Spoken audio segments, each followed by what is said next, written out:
Hello student, welcome to our YouTube channel commerce question C. आज की class में start करें एक नया chapter, measure of dispersion. Last class में हमने कवर कर लिया है सेंटर टेंडेंसी वाला चैप्टर। अगर अभी तक आपने नहीं देखा, देखिए ताकि आपके स्टडी में कंसिस्टेंसी बनी रहे। अगर अभी तक आपने मेरे यूट्यूब चैनल कॉमर्स क्वेश्चन सी को सब्सक्राइब नहीं किया, सब्सक्राइब कीजिए और बेल आइकन जरूर प्रेस कीजिए ताकि जब भी मैं वीडियोस अपलोड करूं सबसे पहले नोटिफिकेशन के पास जाए, आप वीडियोस को सबसे पहले देखें और आपके स्टडी बूस्टअप हो। डिस्पर्जन का मतलब होता है वेरिएशंस देखना कि फ़र्क कितना आ रहा है। दो तरीके से देखते हैं, एक तो सीरीज़ के अंदर डाटे का आपस में कितना वेरिएशन है और दूसरा हम चेक करते हैं कि मीन से कितना वेरिएशन है। तो यहाँ पे जो डिस्पर्जन है जनरली दो सेंस में इस्तेमाल करते हैं। सबसे पहले जो डिस्पर्जन है वो रेफर करता है वेरिएशन। वेरिएशन जो देखा जाता है वो आइटम्स का देखा जाता है अमंग देमसेल्व्स, यानी कि सीरीज के अंदर ही आइटम के बीच में कितना डिस्पर्जन है, कितना वेरिएशन है वो चेक किया जाएगा। If the value of all the item of a series is the same, अगर जितने भी वैल्यूज़ दिए गए आइटम के अंदर वो सारी सेम है तो यहाँ पे कोई भी वेरिएशन है जो आइटम में नहीं पाया जाएगा, जिस कारण से डिस्पर्जन भी क्या हो जाएगा, जीरो हो जाएगा। जैसे कि एग्जाम्पल हमने यहाँ पे डाटा लिया है 10, 20, 30 और 40 और 50, तो यहाँ पे वेरिएशन पाया गया आपस में डाटा का 10, तो यहाँ पे डिस्पर्जन कितना है 10। अब दूसरी तरफ कहते हैं कि अगर greater the variation among different item of a series we more dispersion, तो यहाँ पे जितना ज़्यादा डिफरेंस होगा उतना ज़्यादा डिस्पर्जन होगा। अगर सारा डाटा सेम है, कोई वेरिएशन नहीं है, तो यहाँ पे डिस्पर्जन भी क्या हो जाएगा, जीरो हो जाएगा। जैसे नेक्स्ट हमने सीरीज लिए 2, 2, 2, तो यहाँ पे वेरिएशन क्या है, जीरो है, तो डिस्पर्जन भी क्या हो जाएगा, जीरो हो जाएगा। यानी कि सबसे पहले जो हमने वेरिएशन चेक करना है वो सीरीज का आपस में डाटे का देखना है। अगर सीरीज में डाटे का जो वेरिएशन है वो ज़्यादा तो डिस्पर्जन भी ज़्यादा होगा। अगर सीरीज में डाटे का वेरिएशन कम है तो डिस्पर्जन भी क्या हो जाएगा, कम हो जाएगा। अगर कोई वेरिएशन नहीं है तो डिस्पर्जन भी क्या हो जाएगा, जीरो हो जाएगा। दूसरा हम चेक करते हैं कि डिस्पर्जन कि वेरिएशन कितना है आइटम का एवरेज से, यानी कि मीन से चेक करके चलते हैं कि मीन से कितना डिफरेंस पाया गया डाटे का। If the difference between the value of items and the average is large, तो यहाँ पे आइटम और एवरेज के बीच में अगर डिफरेंस ज़्यादा है तो डिस्पर्जन भी ज़्यादा होगा। दूसरी तरफ अगर डिफरेंस वैल्यू और एवरेज का कम है तो डिस्पर्जन भी कम होगा। तो इस तरीके से जो डिस्पर्जन है वो डिफाइन करता है कितना स्कैटरनेस है और कितना स्प्रेडनेस है इंडिविजुअल आइटम का गिवन सीरीज के अंदर। तो यहाँ पे हम इसका मीनिंग आई होप क्या क्लियर हो गया होगा। नेक्स्ट कवर करते हैं जो ये दो तरीके की होती है डिस्पर्जन, एब्सोल्यूट और relative major of dispersion. Absolute major होती है जिसमें जो आंसर आता है वो सेम यूनिट में आता है, यानी कि जिस यूनिट में डाटा लिया जाता है उसी यूनिट में आंसर आ जाता है। जैसे अगर हमने रुपीज़ में डाटा लिया है तो आंसर भी रुपीज़ में आ जाएगा। जैसे एग्जांपल मीन होता है, कोरिलेशंस होता है, तो यहाँ पे इसकी एक्सप्लेनेशन कहते हैं कि absolute measure of dispersion express कर दे same unit in which data of the series are express, यानी कि जिस डाटे में हमने सीरीज़ को लिया है उसी में हमारा आंसर आ गया। अगर हमने डाटा रुपीज़ में लिया तो आंसर भी रुपीज़ में आ जाएगा। They are express in the same statistical unit, जैसे रुपीज़ हो गया, किलोग्राम हो गया, tons, years, centimetres etcetera. Relative measure और डिस्पर्जन्स में क्या होता है कि जिस यूनिट में हमने डाटा लिया होता है उससे डिफरेंट आंसर आ जाता है। जैसे डाटा रुपीज़ में लिए, आंसर मान लो परसेंटेज में आ गया। एग्जाम्पल जैसे कोवेरिएंस हो गया, कोडेविएशन आ गया, जिसके भी आगे को वर्ड लगा तो वो सभी हमारे रिलेटिव मेजर्स में आ जाते हैं। रिलेटिव मेजर और dispersion refer to the variability stated in the form of ratio और परसेंटेज। तो यहाँ पे कहते हैं कि हमने वेरिएबिलिटी चेक करनी है किस फॉर्म में, रेशियो या फिर परसेंटेज की फॉर्म में। तो जो रिलेटिव मेजर होता है डिस्पर्जन का वो independent of unit of measurement होती है, यानी कि अगर हमने डाटा जो लिया होता है, अगर डाटा हमने एग्जांपल के लिए मान लो कि रुपीज़ में लिया है, आंसर किस में आ गया, परसेंटेज में आ गया, इसे हम कोफिशिएंट ऑफ डिस्पर्जन बोलते हैं। जो ये मेजरमेंट होते हैं यूज़ की जाती है कंपेयर करने के लिए दो सीरीज़ को जो एक्सप्रेस की जाती हैं अलग अलग यूनिट्स में। अब इसके मेथड्स आते हैं कि क्या मेथड है मेज़र करने के लिए डिस्पर्जन को। तो सबसे पहले आते हैं रेंज, फिर इंटर क्वार्टाइल रेंज और क्वार्टाइल डेविएशन, मीन डेविएशन। आज की क्लास में कवर करेंगे हम रेंज को। जो रेंज है ये बिल्कुल ही सिंपल मेज़र है डिस्पर्जन का। इसको हम डिफाइन करते हैं कि डिफरेंस लिया जाता है लार्जेस्ट और स्मॉलेस्ट वैल्यू जो होते हैं सीरीज़ की।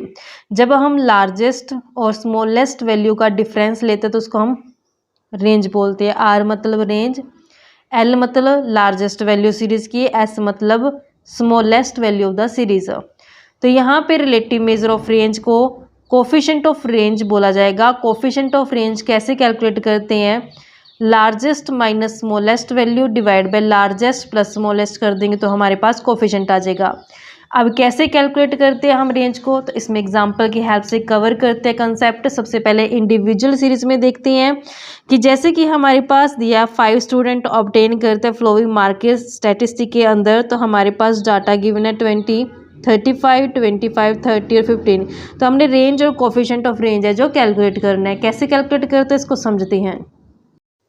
स्टेटमेंट में डाटा गिवन है हमारे पास 20, 35, 25, 30 और 15। तो यहाँ पे जो सबसे लार्जेस्ट हमारे पास डाटा है इसमें वो है 35 और जो सबसे स्मॉलेस्ट है वो है हमारे पास 15। तो यहाँ पे रेंज कैसे निकालते हैं, जब हम लार्जेस्ट में से स्मॉलेस्ट माइनस कर देंगे। तो यहाँ पे हमने लार्जेस्ट लिए डाटा 35, उसमें से माइनस करते हैं 15, तो हमारे पास 20 क्या आ जाता है, रेंज आ जाता है।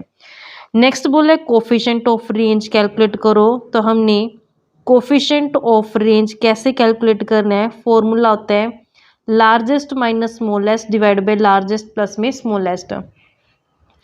35 लार्जेस्ट है, माइनस करते हैं स्मॉलेस्ट हमारे पास 15 है, ऐसे ही 35 लार्जेस्ट प्लस में स्मॉलेस्ट 15, तो ये हमारे पास 20 बनेगा और ये 50 बनेगा। तो डिवाइड करके 2/5 आता है हमारे पास, जो बनता है इसका सोल्यूशन 0.40। तो ये हमारे पास आ जाता है रेंज इंडिविजुअल सीरीज में। आई होप क्या क्लियर हो गया होगा। नेक्स्ट कवर करते हैं डिस्क्रीट सीरीज का। डिस्क्रीट सीरीज में हम डाटा ले लेते हैं मार्क्स, जैसा कि गिवन है हमारे पास। मार्क्स में हमारे पास 10 है और जो फ्रीक्वेंसी गिवन है नंबर ऑफ स्टूडेंट की, नंबर ऑफ स्टूडेंट तो हमारे पास गिवन है 15।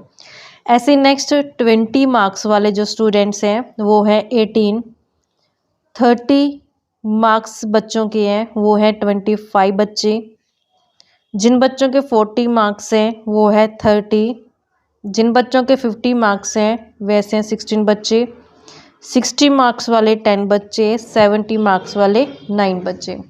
अब हमने क्या करना है, लार्जेस्ट सबसे लार्जेस्ट जो हमारे पास बनती है सीरीज वो बनती है सबसे हाईएस्ट 70 और सबसे स्मॉलेस्ट जो बनती है सीरीज वो बनती है 10। तो हमने जो चेक करना होता है बच्चों, ये एक्स एक्सिस में करना होता है एक सीरीज में, फ्रीक्वेंसी के अंदर चेक नहीं करते हम लार्जेस्ट और स्मॉलेस्ट को। अब यहाँ पे हमारे पास एक्स जो गिवन था, हमने सबसे लार्जेस्ट 70 और सबसे स्मॉलेस्ट जो 10 ले लिया, तो लार्जेस्ट और स्मॉलेस्ट हमारे पास जो आ गया। तो रेंज कैसे कैलकुलेट करते हैं, जब हम लार्जेस्ट में से माइनस कर देते हैं स्मॉलेस्ट को, लार्जेस्ट 70 माइनस में स्मॉलेस्ट 10, तो हमारे पास 60 आ जाएगा रेंज। अब कोफिशिएंट पूछे तो कोफिशिएंट ऑफ रेंज कैसे कैलकुलेट करते हैं, तो कोफिशिएंट ऑफ रेंज को कैलकुलेट करने का जो फॉर्मूला रहता है largest minus smallest, largest plus में स्मॉलेस्ट।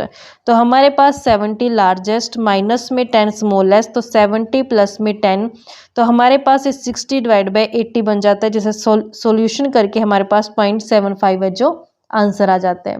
तो इस तरीके से हमारे पास ये डिस्क्रीट सीरीज बनती थी। नेक्स्ट आते हैं अगर डाटा कॉन्टिन्यू हो, तो कॉन्टिन्यू सीरीज में हम कैसे कैलकुलेट कर सकते हैं।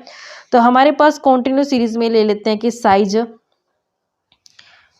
5 से 10, 10 से 15, 15 से 20, 20 से 25, 25 से 30। तो हमारे पास फ्रीक्वेंसी 4 ले लेते हैं, 9, 15, 30 और 40 से। अब हमने यहाँ पे जो चेक करना है रेंज, रेंज कैसे चेक करनी है, लार्जेस्ट माइनस में स्मॉलेस्ट करके। तो हमारे पास यहाँ पे देखना है सबसे लार्जेस्ट कितना है 30, सबसे स्मॉलेस्ट कितना है 5, तो हमारे पास रेंज कितना आ जाएगा 25। अब ऐसे कोफिशिएंट चेक करते हैं। कोफिशिएंट कैसे कैलकुलेट करते हैं, कोफिशिएंट ऑफ रेंज को कैलकुलेट करने का फॉर्मूला रहता है largest minus smallest divide by largest plus smallest. तो हमारे पास लार्जेस्ट 30 माइनस में स्मॉलेस्ट 5, 30 प्लस में 5। तो जब हम इसको सोल्यूशन करते तो 25 डिवाइड बाय 35 बनते हैं, जो कि 5/7 है। तो यहाँ पे ध्यान रखना बच्चों कि बेशक कॉन्टिन्यूस सीरीज़ है तो डाटा जो उठाया जाएगा वो एक्स एक्सिस सीरीज़ में उठाया जाएगा, सबसे लार्जेस्ट और सबसे स्मॉलेस्ट। यानी कि चाहे वो इंडिविजुअल सीरीज़ हो, डिस्क्रीट सीरीज़ हो, चाहे कॉन्टिन्यूस सीरीज़ हो, हमने एक्स वेरिएबल में से ही रेंज है जो चेक करनी होती है, फ्रीक्वेंसी का इस्तेमाल नहीं करते। नेक्स्ट हमारे पास आते हैं कि अगर डाटा हमें गिवन है, जो सीरीज़ है वो है इंक्लूसिव सीरीज़। तो सबसे पहले इंक्लूसिव सीरीज़ की मैं स्टेटमेंट राइट डाउन करती हूँ। मार्क्स ले लेते हैं कि हमारे पास जो मार्क्स गिवन है 20 से 29, 30 से 39, 40 से 49, 50 से 59, 60 से 69। अब यहाँ पे हमने रेंज लेना होता है जिसमें लार्जेस्ट और स्मॉलेस्ट हमें चाहिए होती है सीरीज़। तो यहाँ पे हमें पहले इंक्लूसिव सीरीज़ को कन्वर्ट करना पड़ेगा एक्सक्लूसिव सीरीज़ में। कैसे कन्वर्ट करते हैं? लोअर लिमिट में से 0.5 माइनस करते हैं, अपर लिमिट में 0.5 ऐड कर देते हैं। तो हमारे पास यहाँ पे इसको सेट करके जो सीरीज़ बन जाएगी, जब हम 20 में से 0.5 माइनस करेंगे तो 19.5 बन जाएगा। अपर लिमिट में जब 0.5 को ऐड करेंगे तो हमारे पास बन जाएगा 29.5। ऐसे लोअर लिमिट में से हमने 0.5 को माइनस करना तो यहाँ पे 29.5 हो जाएगा। अपर लिमिट में हमने ऐड करना तो ये 39.5 हो जाएगा। ऐसे कंटिन्यू चलेगा 39.5 और ऐसे 49.5, 49.5 और 59.5, 59.5 और 69.5। फ्रीक्वेंसी के ऊपर कोई चेंज नहीं आता, फ्रीक्वेंसी एज इट इज़ रहेगी जैसा फ्रीक्वेंसी क्वेश्चन में गिवन है 8, 12, 27 और 3 से। तो अब हमने रेंज कैलकुलेट करनी है। रेंज कैसे कैलकुलेट करेंगे? Largest minus smallest. तो सबसे जो लार्जेस्ट हमारे पास नंबर है, यहाँ पे ये एक्सक्लूसिव सीरीज़ वाला लेना है, ये इंक्लूसिव सीरीज़ वाला नहीं लेना, एक्सक्लूसिव सीरीज़ वाला उठाएंगे तो हमारे पास 69.5। सबसे स्मॉलेस्ट हमारे पास जो बनती है 19.5, तो डिफरेंस आ जाएगा 50। तो ये रेंज कितने आ गई? 50। तो कोफिशिएंट ऑफ रेंज कैसे कैलकुलेट करते हैं? कोफिशिएंट ऑफ रेंज कैलकुलेट करने का फॉर्मूला होता है लार्जेस्ट माइनस स्मॉलेस्ट और लार्जेस्ट प्लस में स्मॉलेस्ट। तो हमारे पास लार्जेस्ट जो डाटा है वो है 69.5 माइनस में 19.5, ऐसे 69.5 प्लस में 19.5। जब हमने इसको सोल आउट किया तो हमारे पास 50 बना, इसे सोल आउट करके हमारे पास 89 बनते हैं। जब हम इसको डिवाइड करें तो हमारे पास 0.562 है जो इसका आंसर आ जाता है कोफिशिएंट ऑफ रेंज का। तो इस तरीके से बच्चों ये हमारे पास रेंज का टॉपिक बनता था, किस तरीके से हमने कैलकुलेट करनी है इंडिविजुअल, डिस्क्रीट और कॉन्टिन्यूस सीरीज में। आई होप कि आपको क्लियर हो गया होगा। नेक्स्ट क्लास में कवर करेंगे इंटर क्वार्टाइल रेंज और क्वार्टाइल डेविएशन क्या होता है। ऐसे रेगुलर वीडियो के लिए आप मेरे यूट्यूब चैनल कॉमर्स एफिशिएंसी को सब्सक्राइब, लाइक और शेयर करें, बेल आइकन जरूर प्रेस करें ताकि जब भी मैंने वीडियोस अपलोड करूं सबसे पहले नोटिफिकेशन के पास जाए, आप वीडियोस को सबसे पहले देखकर आपकी स्टडी बूस्टअप हो।